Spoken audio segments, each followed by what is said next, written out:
Welcome to Breaking Through the Cloud, a podcast dedicated to celebrating the incredible achievements of women in the tech industry. My name is Jazmine Romero. I'm a technical content and training manager at Caylent, and I will be your host for today.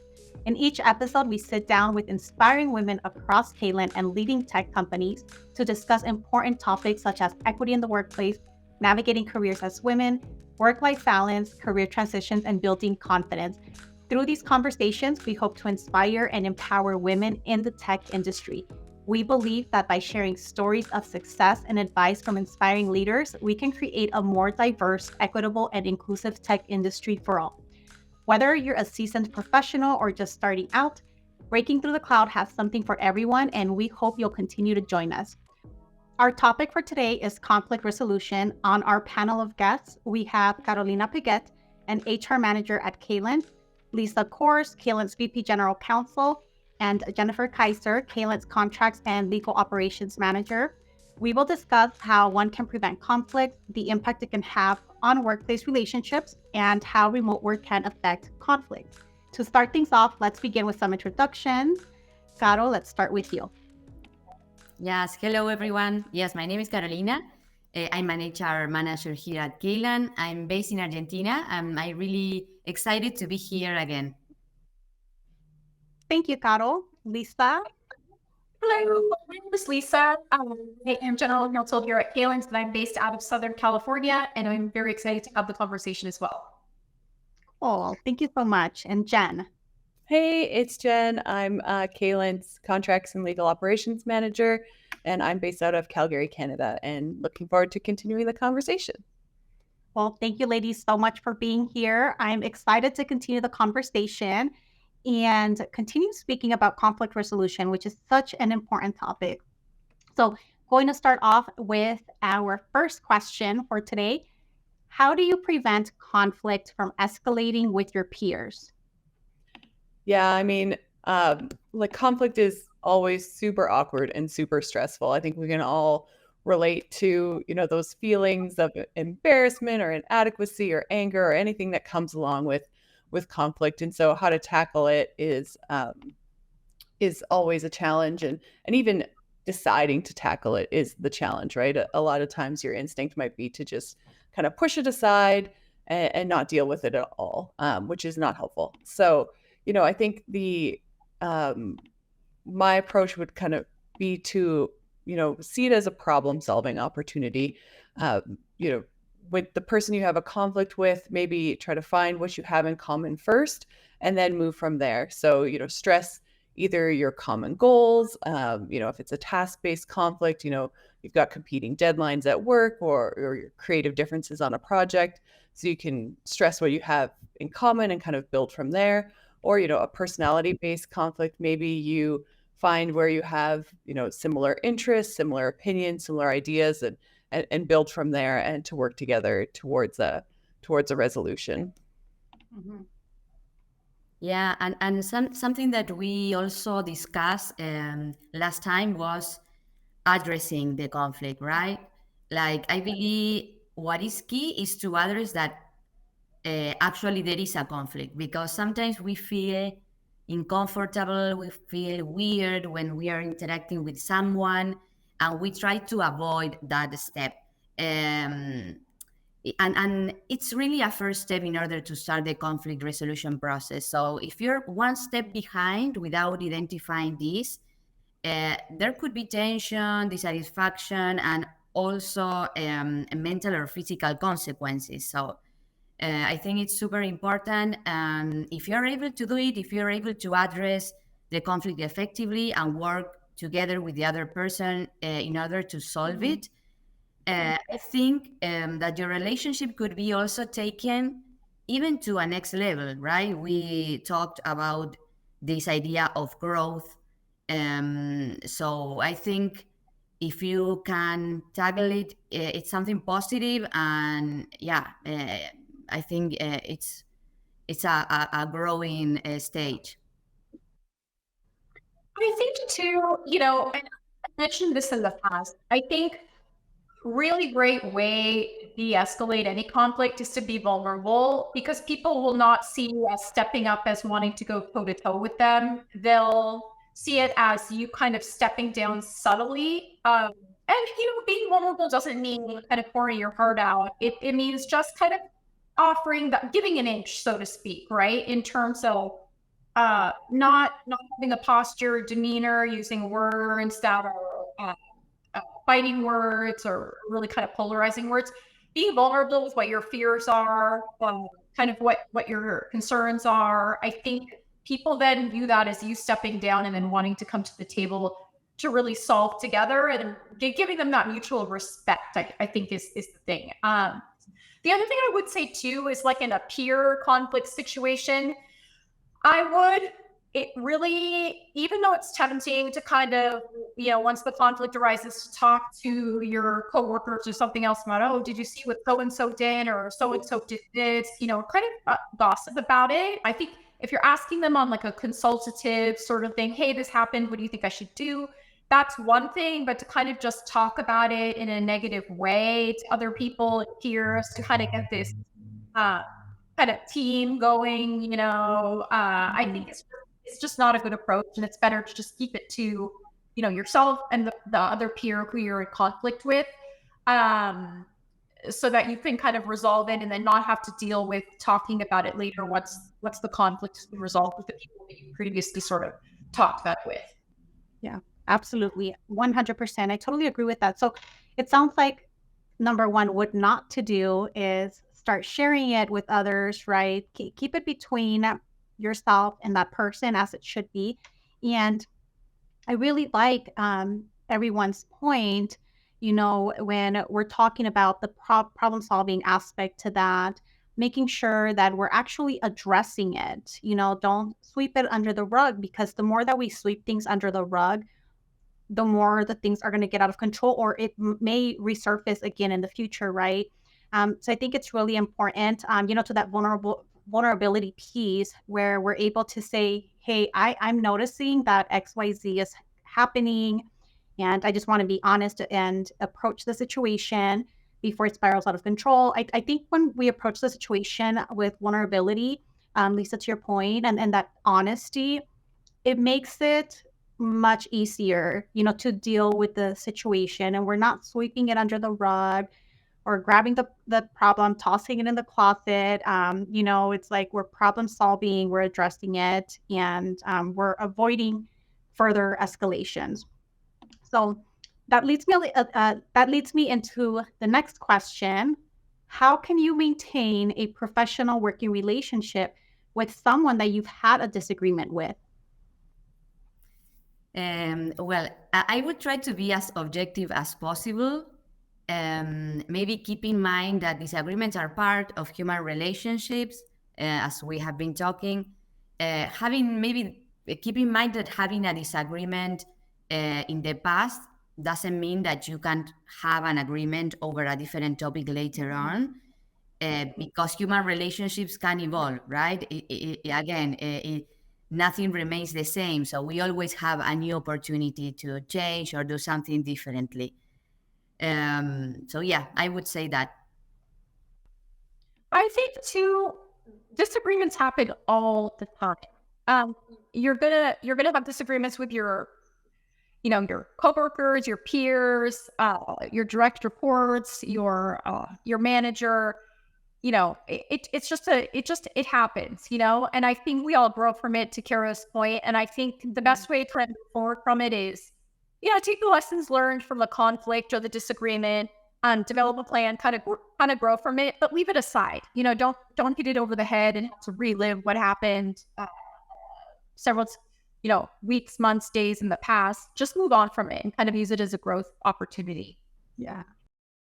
Yeah, I totally, and like, speaking of, like, it can be a relationship growth opportunity as well. I mean, I think if you resolve a conflict with someone and you come out the other side with a better understanding of each other, you're going to have a stronger relationship and a tighter relationship. And depending on the nature of the conflict and what it was about, it could be a real bonding opportunity. So, your closest colleagues and work friends can be generated from overcoming conflict together.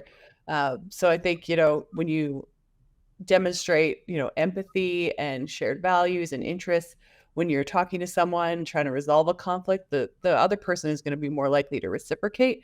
And when you approach a relationship like that, you're definitely going to come out stronger on the other side. Yeah, absolutely. I 100% agree with all of your takes. The objectivity piece is so important, making sure that we're able to, think outside of the box and just kind of step back for a moment, like Caro said, and also acknowledge, like Lisa mentioned, that disagreements are common and they will happen, and see it as an opportunity for growth. Like Jen said, it can be an opportunity for relationship building. And I'll share something that's worked for me in the past, or I shouldn't say it's worked for me. I guess something that I've been trying to focus on a lot. But when someone does something that I disagree with, or it just makes me question myself, and it makes me question, why would they do that? I tried to ask the same question, but in a different format. Like, well, why would they do that? It's like approaching things with like genuine curiosity rather than like that judgmental aspect, right? When we are in situations where we really are taken back from certain responses, and we do end up questioning the situation. But rather than trying to find the answer, it's like explore reasons in your head why that person may be taking a look at that situation from a specific lens. So I think that helps a lot as well in maintaining a professional working relationship with someone that we have disagreements with, because it helps us get outside of our heads a little bit and have that genuine curiosity as to why it is that they're doing things a certain way. So we talked a little bit about this last time, and I kind of want to bring the question back around, because I think remote work has completely taken over, and it is the new normal, right? It is something that we are seeing more and more. It's growing. And I think we can definitely benefit from talking a little bit more about this. So, how can remote work affect conflicts?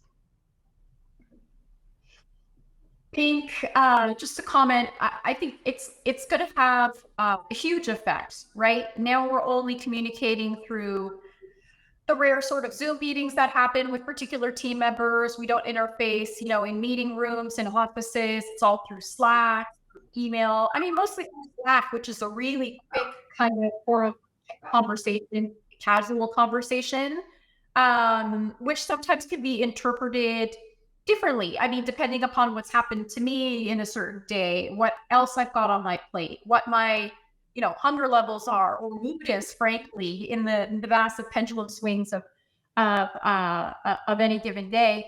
I think I can interpret certain Slacks or emails or something differently one day than I would the other, depending upon a number of factors. As we talked about in the last session here, I think now in a former life where we were all in offices and things, it has to be more intentional, like the conflict resolution sort of exercise. We have to, schedule a meeting to talk about, these undertones or underlying conflict, which feels like being even more, you have to take that's harder, I think, than just sort of kind of swinging by someone's office or catching them in the hallway when they're, on their way to the kitchen or something. I think that's harder, right? To take that affirmative step. It's intentional. It's not sort of accidental, more casual way of addressing conflict. You have to be a little bit more deliberate with it.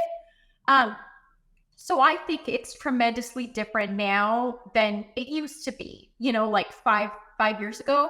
That being said, Jazmine, you said it right. Like, this is the new normal. So I think even though it feels super uncomfortable, or at least, it feels uncomfortable to take that more affirmative step contrasted to the way we used to resolve conflict, I think now it's going to become easier as we start to kind of strengthen that muscle, Yeah, I 100% agree. I think there's also kind of an underlying benefit to the work when we're entirely remote, because you can take that time sometimes to sit and step back and think about your response, maybe more than you could when you were in a face-to-face meeting in a boardroom or something like that.